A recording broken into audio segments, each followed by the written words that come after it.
जय भोले श्रद्धालु दोस्तों, मैं Praveen Kumar religious tour and travel YouTube channel में एक बार फिर से आप सभी श्रद्धालुओं का स्वागत करता हूं।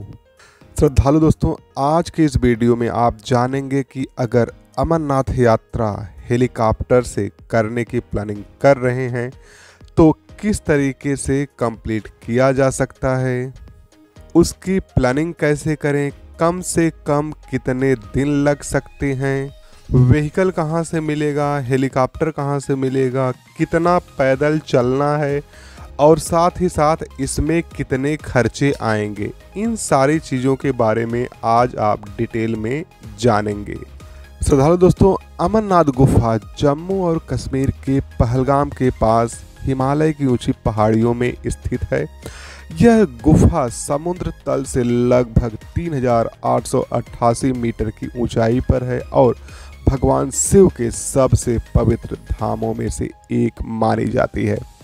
मान्यता है कि यहीं पर भगवान शिव ने माता पार्वती को अमृत का रहस्य द सीक्रेट ऑफ इमॉर्टैलिटी बताया था। इसी कारण इसका नाम अमरनाथ पड़ा, अर्थात अमर होने का स्थान। इस गुफा में प्राकृतिक रूप से बर्फ से बना हुआ शिवलिंग आइसलिंगम हर साल बनता है, जिसे भक्त बाबा बर्फानी के रूप में पूजते हैं। आश्चर्यजनक रूप से यह शिवलिंग सावन महीने में जुलाई से अगस्त के दौरान धीरे धीरे बढ़ता है और फिर घटता है। तो गुफा के भीतर एक अद्भुत आध्यात्मिक ऊर्जा का अनुभव होता है। हर साल लाखों श्रद्धालु कठिन रास्तों से यात्रा कर बाबा बर्फानी के दर्शन करते हैं। अमरनाथ यात्रा को श्रद्धा, विश्वास और साहस की यात्रा कहा जाता है, क्योंकि यह सिर्फ एक धार्मिक यात्रा नहीं बल्कि आत्मिक अनुभव भी है। श्रद्धालु दोस्तों, सबसे पहले तो मैं आपको ये बता दूं कि अगर आप अमरनाथ यात्रा के लिए प्लान कर रहे हैं तो सबसे पहले आपको ये डिसाइड करना है कि आपको कौन से रूट से जाना है। यात्रा पर जाने के लिए दो रूट होते हैं, एक तो बालटाल रूट होता है और दूसरा पहलगाम रूट होता है। अगर आप हेलीकॉप्टर से यात्रा करने की प्लानिंग कर रहे हैं तो बालटाल रूट जो है वे कन्वीनियंट होता है, क्योंकि ये रूट छोटा होता है। हेलीकॉप्टर जो है वो जल्दी जा करके वापस आ जाते हैं, उसकी फ्रीक्वेंसी ज़्यादा होती है और प्राइस भी काफ़ी कम रहता है। अब हम बता देते हैं कि आपको प्लानिंग किस तरीके से करना है। तो सबसे पहले डे फर्स्ट में आपको अपने सिटी से फ्लाइट लेना होगा और डायरेक्टली श्रीनगर तक पहुंचना होगा। श्रीनगर एयरपोर्ट पहुंचने के बाद आप वहां से प्रीपेड टैक्सी ले सकते हैं, या फिर अगर आपने टूर पैकेज की बुकिंग कराया है तो वो टैक्सी आपको मिल जाएगी श्रीनगर एयरपोर्ट पे। वहां से आपको फिर श्रीनगर होटल आना होगा। अगर आप 12 बजे से पहले या फिर 1 बजे तक श्रीनगर पहुंच जाते हैं तो आप बीच में साइट सीइंग भी कर सकते हैं, जैसे कि शंकराचार्य टेम्पल है, शालीमार बाग है, निषाद बाग है, मुगल गार्डन है। रात में आप शिकारा राइड भी कर सकते हैं, शिकारा राइड का भी आनंद ले सकते हैं और नाइट में आपको होटल में स्टे मिल जाएगा। रात का डिनर करने के बाद आप आराम करेंगे। अच्छा, एक इम्पॉर्टेंट बात ये भी है श्रद्धा दोस्तों कि बहुत सारे लोग श्रीनगर से सोनमार्ग डायरेक्टली चले जाते हैं, जो कि लगभग 100 किलोमीटर होता है। तो लेकिन इसमें क्या है कि बहुत सारे कंडीशन होते हैं जिसको आपको फॉलो करना होता है। सबसे पहले ये होता है कि अगर आप प्लानिंग कर रहे हैं कि पहले दिन ही श्रीनगर एयरपोर्ट से सोनमार्ग जाना है तो आपको 11 से 12 बजे के पहले ही एयरपोर्ट पहुंचना होगा। सिक्योरिटी रीज़न की वजह से अगर आप 12 बजे के बाद आते हैं तो फिर आप आगे नहीं जा सकते हैं, रास्ता क्लोज हो जाता है। सेकंड थिंग ये होता है कि आपका बजट थोड़ा सा ज़्यादा होना चाहिए, क्योंकि सोनमार्ग में जो स्टे के लिए होटल होते हैं वो कंपैरेटिवली श्रीनगर के काफ़ी ज़्यादा महंगे होते हैं। तो कम से कम ये दो चीज़ों का आपको ध्यान रखना होगा अगर आप पहले ही दिन सोनमार्ग जाने के लिए प्लानिंग कर रहे हैं तो। डे सेकंड में आप होटल से ब्रेकफास्ट करेंगे। अगर आप श्रीनगर में रुके हुए हैं तो श्रीनगर से नीलगिरी हेलीपैड जाएंगे, जो कि लगभग 100 किलोमीटर पड़ता है और कम से कम 3 घंटे लगेंगे आपको ट्रेवलिंग में। हेलीपैड पहुंच जाएंगे, वहां पे आप रिपोर्ट करेंगे अपना आईडी प्रूफ, हेलीकॉप्टर का टिकट, मेडिकल सर्टिफिकेट, ये सब वहाँ के काउंटर पे दिखाने के बाद आपको बोर्डिंग पास मिल जाएगा और आपको वेट करना पड़ेगा आपका जब तक बोर्डिंग का नंबर नहीं आता। आपका नंबर आएगा, आप हेलीकॉप्टर में बोर्ड करेंगे और वहाँ से आप पहुँच जाएंगे पंचतरनी बेस कैंप। फिलहाल दोस्तों पंचतरनी बेस कैंप में रात में रुकने की व्यवस्था रहती है। अब यहाँ पर 2 चीज़ें आती हैं कि आप दर्शन सेकेंड डे में ही करेंगे या फिर थर्ड डे में करेंगे। तो मैं आपको बता दूं श्रद्धालु दोस्तों कि अगर आप पंचतरनी 2 से या फिर बहुत ज़्यादा होता तो 2:30 बजे से पहले अगर पहुंच गए हैं तो आप सेम डे दर्शन के लिए जा सकते हैं, और अगर 2-2:30 बजे के बाद पहुंचे हैं तो फिर आपको उस दिन पंचतरनी में नाइट स्टे करना होगा और सेकेंड डे अर्ली मॉर्निंग आप निकलेंगे यात्रा के लिए सुबह 4 से 5 बजे तक। पंचतरनी बेस कैंप से गुफा जो है वो लगभग 6 किलोमीटर का डिस्टेंस होता है। अगर आप नॉर्मल वॉक कर रहे हैं तो जाने आने में कम से कम 6 घंटे लगेंगे। साथ ही साथ दर्शन करने में डिपेंड करता है कि कितना रश है, कितनी जल्दी आप जा रहे हैं, उस पर डिपेंड करता है, घंटे 2 घंटे उसमें लग सकते हैं। अगर आपके साथ सीनियर सिटीजन हैं या लेडीज़ हैं या बच्चे हैं जो ट्रैकिंग नहीं कर सकते हैं, उनके लिए आप पोनी या फिर पालकी हायर कर सकते हैं। पोनी के अगर हम चार्जेस की बात करें तो पोनी वाले लगभग 4 से 5,000 रुपये चार्ज करेंगे रिटर्निंग के लिए अप एंड डाउन, और डोली वाले काफ़ी ज़्यादा चार्ज करते हैं, लगभग 15 से 20,000 या फिर ज़्यादा भी आपसे चार्ज कर सकते हैं। तो पालकी आप उसी कंडीशन में लें जब आपके पास बजट अच्छा हो और ये है कि आप पोनी से नहीं जा सकते हैं। तो जाएंगे, दर्शन करेंगे, वापस आएंगे और सेकेंड नाइट आप पंचतरनी में ही रुकना होगा। और नाइट में अगर खाने की बात करें तो भंडारे लगे रहते हैं, लंगर लगा रहता है जहां आपको शुद्ध हाइजेनिक फूड मिलेगा। अब श्रद्धालु दोस्तों यहाँ पर बहुत सारे लोगों का कहना ये है कि हम सेम डे में भी वापस आना चाहते हैं। तो सेम डे में वापस आना काफ़ी जो है रिस्की होता है, काफ़ी टफ होता है, क्योंकि उसके लिए जो लोग सुबह देखिए श्रद्धालु दोस्तों, हेलीकॉप्टर सुबह 6 बजे से स्टार्ट हो जाता है और शाम को 6 बजे तक चलता है 4 स्लॉट में, 6 to 9, 9 to 12, 12 to 3 and 3 to 6।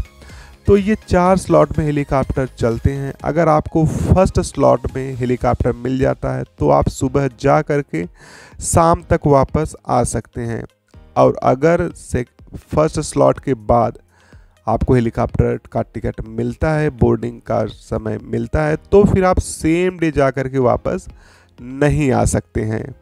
अब बहुत सारे तीर्थयात्री ये होते हैं कि सर हम पहले से ही बुकिंग करा रहे हैं तो आप हमारे लिए मॉर्निंग का ही टिकट जो है बना के दीजिएगा।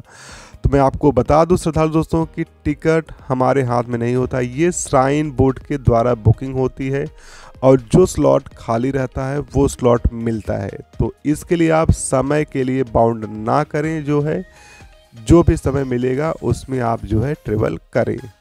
श्रद्धालु दोस्तों आप ये मान के चलें कि आपका किसी तरीके से बाबा अमरनाथ के दर्शन हो जाए, क्योंकि दर्शन में भीड़ बहुत ज़्यादा होती है और रजिस्ट्रेशन लिमिटेड होते हैं और हेलीकॉप्टर के टिकट तो और भी लिमिटेड होते हैं। तो श्रद्धालु दोस्तों अब अगर हम तीसरे दिन की बात करें तो तीसरे दिन आप सुबह उठेंगे, हेलीपैड पे रिपोर्ट करेंगे और उसके बाद बोर्ड करने के बाद आप सीधे नीलगढ़ आ जाएंगे। याद रखें श्रद्धालु दोस्तों कि रिटर्निंग के लिए कोई बोर्डिंग का टाइम नहीं होता है, ये first come first serve basis पे बोर्ड होता है। तो जितना जल्दी आप रिपोर्ट करेंगे, जितना जल्दी आप बोर्ड करेंगे, उतना जल्दी ही आप नीचे आएंगे। नीलगढ़ आएंगे, नीलगढ़ हेलीपैड से आपको व्हीकल मिल जाएगा और सीधे आप श्रीनगर आ जाएंगे। आप बीच में कोई होता है कि सोनमार्ग का साइट सीइंग करता है और कुछ लोग होते हैं श्रीनगर आने के बाद श्रीनगर को एक्सप्लोर करते हैं। तो आप आनंद लेंगे, उसके बाद शाम को होटल में आप स्टे करेंगे श्रीनगर में।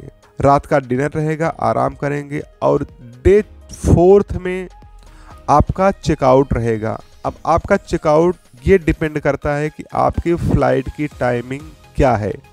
अगर आपकी अर्ली मॉर्निंग फ़्लाइट की टाइमिंग है तो आपको अर्ली मॉर्निंग ड्रॉप मिल जाएगा। अगर आपका आफ्टरनून या इवनिंग है तो उसके हिसाब से आप कश्मीर का साइट सीइंग कर सकते हैं। बोटिंग का समय तो नहीं रहेगा, लेकिन बाकी चीज़ें आप एक्सप्लोर कर सकते हैं। आप मार्केटिंग कर सकते हैं, शॉपिंग वगैरह कर सकते हैं और उसके बाद डायरेक्टली आप एयरपोर्ट पर चेकआउट ले सकते हैं और फिर फ्लाइट से आप जो है अपने सिटी, अपने घर वापस लौट जाएंगे। तो इस हिसाब से देखा जाए श्रद्धालु दोस्तों तो कम से कम 4 दिन लगेंगे। अगर आप हेलीकॉप्टर से यात्रा कर रहे हैं तो कम से कम 4 दिन का समय आपको लेकर के आना है। कभी कभी क्या होता है कि मौसम ख़राब हो जाता है तो वो समय ज़्यादा भी लग सकता है। अब वो नहीं कहा जा सकता है, कभी कभी 2-3 दिन लग सकते हैं, कभी कभी 1 भी दिन लगते हैं, तो वो डिपेंड करता है। बट मिनिमम 4 दिन का समय आपको लेकर के आना है श्रद्धालु दोस्तों। अब अगर हम इसके बजट की बात करें तो सबसे पहले आप हेलीकॉप्टर का प्राइस जान लीजिए। हेलीकॉप्टर का प्राइस लगभग 6,500 से 7,500 रुपये तक का खर्चा आएगा। 4 दिन के लिए गाड़ी की बात करें तो 3,500 से 4,500 रुपये गाड़ी का खर्चा आ जाएगा। ये पर पर्सन का प्राइस मैं बता रहा हूँ। अगर ग्रुप में आप मिनिमम 4 लोग होते हैं तो होटल के खर्चे की बात करें तो 2 नाइट का होटल का खर्चा पर पर्सन 4,500 से 5,000 रुपये आप होटल का खर्चा मान सकते हैं। 1 नाइट आप टेंट में रुकेंगे तो 1,000 रुपीज़ आपका टेंट का खर्चा हो जाएगा। और अगर आपने किसी एजेंट से बुकिंग कराई है तो उनके सर्विस चार्जेस 2-3 हज़ार रुपये हो जाएंगे।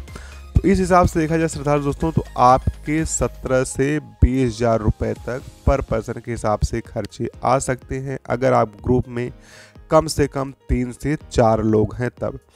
इसमें एक्स्ट्रा खर्चे की बात करें तो एक्स्ट्रा जैसे आपका पोनी पालकी का खर्चा है वो हो जाएगा, प्लस आपके पर्सनल एक्सपेंसेस हैं वो होंगे। जैसे आप शिकारा राइड करते हैं तो उसके खर्चे हो गया, साइट सीइंग कर रहे हैं तो कुछ एंट्री फीस है वो आपके एक्स्ट्रा खर्चे हो सकते हैं। श्रद्धालु दोस्तों ये जो हमने आपको खर्चा बताया है, अगर आप एक अच्छी तरीके से यात्रा करना चाहते हैं, अच्छा आप अकोमोडेशन चाहते हैं, उस कंडीशन में बहुत सारे लोगों का बजट काफ़ी कम होता है, वो बजट होटल में रहते हैं। उनका कहना ये होता है कि भाई रात में हमें रुकना है तो हमें कोई हाई फाई होटल नहीं चाहिए, बजट होटल चाहिए।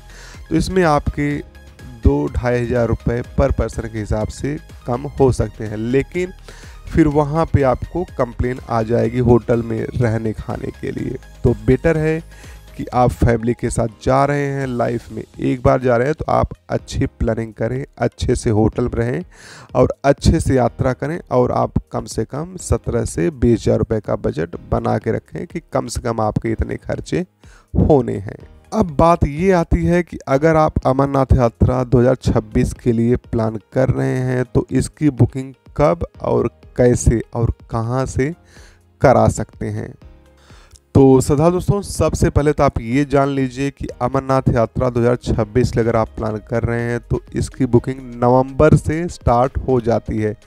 देखिए लोगों का कहना ये है कि अभी तो लंबा टाइम है, 6 महीने 7 महीने हैं, तो अभी से बुकिंग क्यों। तो मैं आपको बता दूं श्रद्धालु दोस्तों कि अगर आप हेलीकॉप्टर से प्लान कर रहे हैं या फिर ट्रैकिंग से ही जाने की प्लानिंग कर रहे हैं तो एडवांस में बुकिंग कराना बहुत ही ज़रूरी होता है, क्योंकि यात्रा 1 से 2 महीने के लिए ओपन होती है और उसमें भी शिवलिंग घटता बढ़ता रहता है। तो इसलिए जितना जल्दी जाएंगे उतना अच्छा शिवलिंग के दर्शन होंगे। तो जल्दी जाने वाले लोग को जल्दी बुकिंग कराना पड़ता है, क्योंकि लिमिटेड सीट्स होने की वजह से बाद में फिर आपको अर्ली डेट का सीट्स मिलना मुश्किल हो जाता है, विशेषकर अगर आप हेलीकॉप्टर से जाने की प्लानिंग कर रहे हैं तो इसलिए आप अपने बुकिंग जो है नवंबर से कराने की प्लानिंग कर लीजिए।